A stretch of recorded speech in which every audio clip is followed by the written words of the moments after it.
So hi, I'm back. I keep forgetting things, like when I made that video and I was uploading it just now.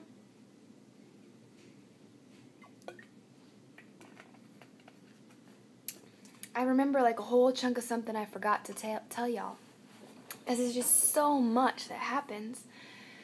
So let me rewind and skip around, and I'm sorry I'm doing this, but first let me start off by saying I read all of your guys' comments. I know I say that all the time, but I got to answer back a few, and people are starting to ask specific questions because they're thinking about joining the Navy.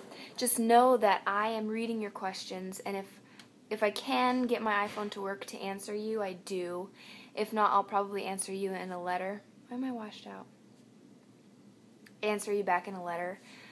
Back into what Bootcamp video 4, I mentioned something about a phobia, and I said it was bullshit about needles. I haven't posted this video, but I already know there's going to be politically correct assholes out there talking about, I really do have a phobia of needles, and I just didn't like the way you dismissed it as bullshit. See, that's the thing about YouTube that drives me absolutely crazy. I can't say something off the cuff without having like backlash of someone, at least one person, being like, I took offense to what you said. You know what? I take offense to assholes like you that want everything to pertain to you personally, and you're so fucking... I won't even go there. You act like I'm talking about you. You act like anything anyone says, they're talking about you. Get over it. If it doesn't apply to you, just leave the shit alone, and you don't have to address everything that isn't politically correct, so just get the fuck over yourself. Anyhow, I just wanted to address that right quick before I had backlash, which I probably will, because the same people they're going to see Bootcamp video 4 probably won't watch this one, and we'll just watch. On the comment section of Bootcamp video 4, I'm going to have somebody talk about, I actually have a phobia of needles. Watch, it'll be funny. We'll laugh together. So anyhow, what else was there? I was talking about going through the line and getting inoculations. I was talking about, okay, so let me rewind. So, when you first get there, they'll let you sleep.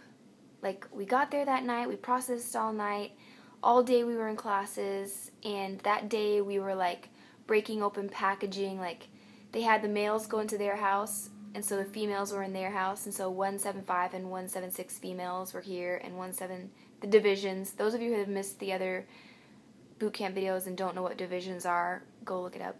People that are following me or with me, they know it, and I'm not going to repeat it just for their sake.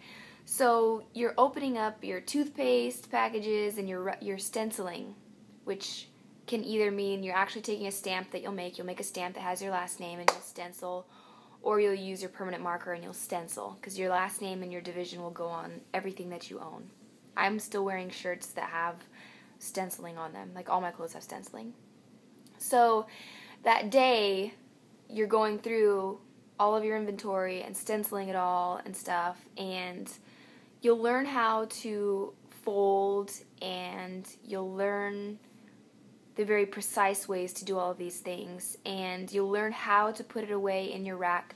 You'll have your rack, and then you'll be able to lift it up, and then there's compartments inside the rack, and you'll learn where your t-shirts go, where your towels go, where your socks go. The very first thing we learned how to fold were our socks. And I wonder if I have this unlocked. No, it's not unlocked. Hold, please.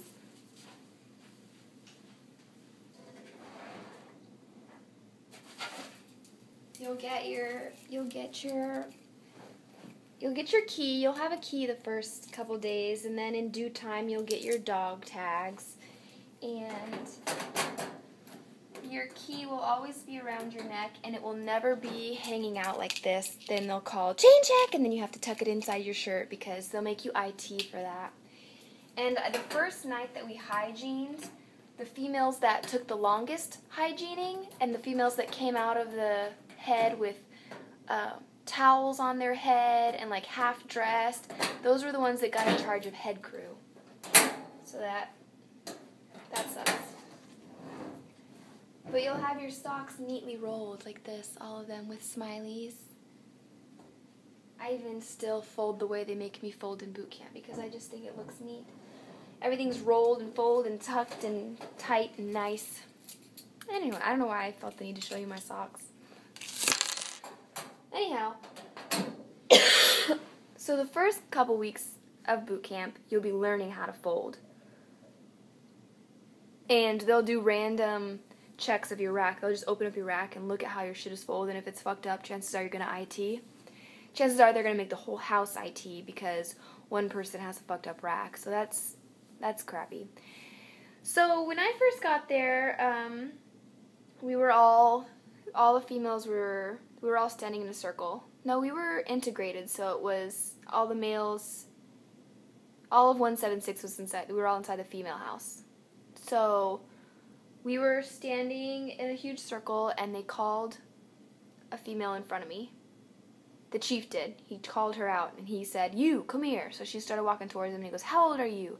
She said, 17, and he was like, "Oh, fuck no, go back in line." So she goes back in line, and then he calls the next female, and he's like, "How old are you?" And she goes, 17, and he was like, "Oh, hell no." So then he looks at me, he goes, "You, how old are you?" And I was like, 27, chief.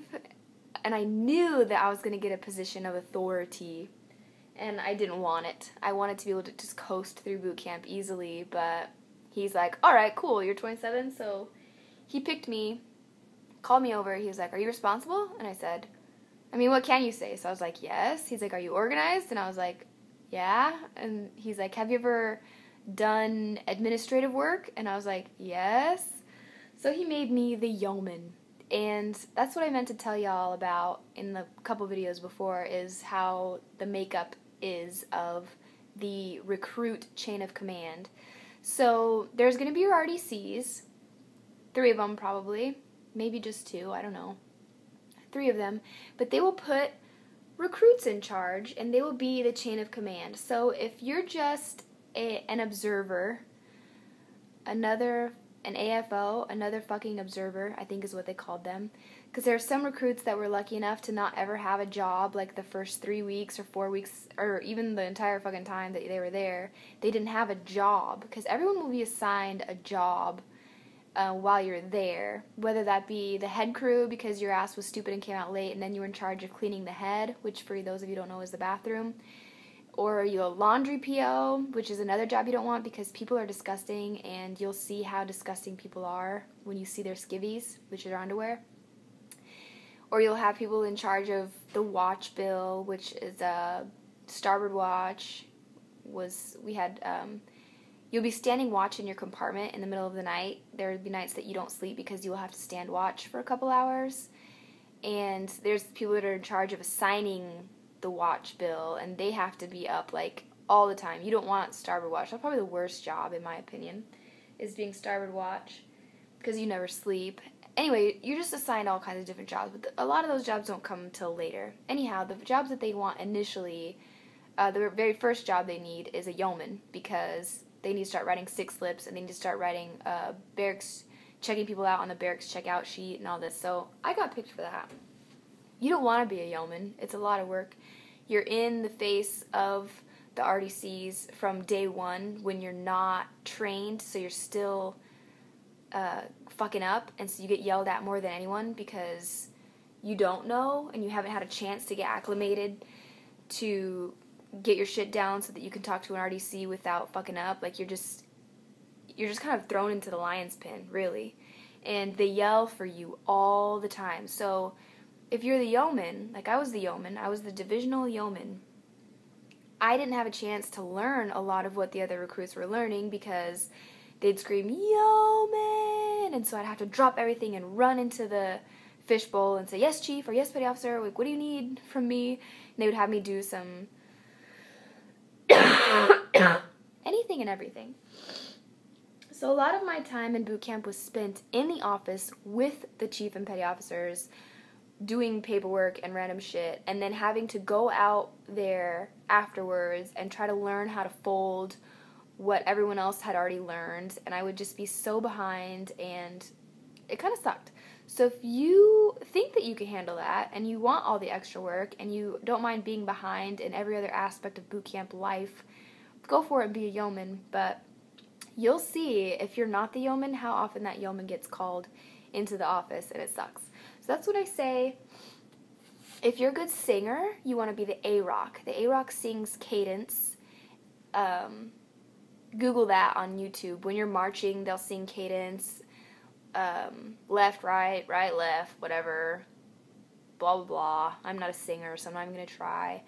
But some people's AROCs sounded so good. And then some people's AROCs didn't sound so good at all.